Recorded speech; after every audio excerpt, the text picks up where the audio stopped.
2020 সালের 14 ফেব্রুয়ারি থেকে হাঁটি হাঁটি পা পা করে দীর্ঘ 5 বছর ধরে শান্তিনিবিড় পাঠাগারের মাধ্যমে পাঠক সেবার পাশাপাশি মানব সেবার যে অন্যান্য দৃষ্টান্ত স্থাপন করেছেন তা অবিস্মরণীয় হয়ে থাকবে চাঁপাইনবাবগঞ্জের মানুষের কাছে। নাহিদ-উজ-জামান নাহিদ বুঝিয়েছেন যে একটি পাঠাগার শুধু বই পড়ার জন্য নয়, এর পাশাপাশি বিভিন্নভাবে সাধারণ মানুষের জন্য অনেক কিছু করা সম্ভব।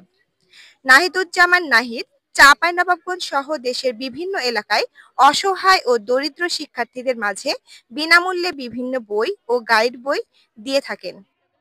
এছাড়াও গরিব ও দুস্থদের মাঝে শীতবস্ত্র সহ অর্থ বিতরণ করে থাকেন। শুধু মানব সেবায় করেই তিনি ক্ষান্ত হননি, এর পাশাপাশি বিভিন্ন সামাজিক কাজও করেন। যেমন বিভিন্ন রাস্তার পাশে গাছ লাগানো ও মসজিদ নির্মাণ সহ বিভিন্ন মসজিদে কোরআন শরীফ বিতরণও করেন।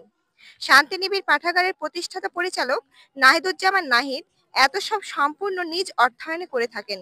তবে তিনি বলেন, যদি কোনো সরকারি অর্থ পায় তাহলে তিনি আরো বড় পরিসরে তার কাজগুলো করতে পারবে। আসসালামু আলাইকুম, আমি মোহাম্মদ নাহিদুজ্জামান, শান্তিনিবিড় পাঠাগারের প্রতিষ্ঠাতা এবং পরিচালক।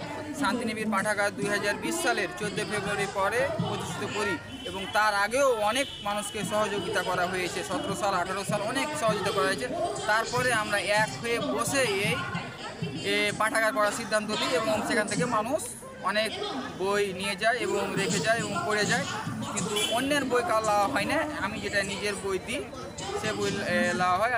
আমি আশা করি শান্তিনিবিড় পাঠাগার আরও সামনের দিকে এগিয়ে যাবে। আর এই পাঠাগারের ডোনার বাইরের কেউ না, আমার বাবা মা। তাদের প্রতি আমি আবারও সালাম জানাচ্ছি এবং কৃতজ্ঞতা প্রকাশ করছি। তারা যে আমাকে এতই ভালোবাসেন এবং এতই কিছু করেন, তার জন্য আমি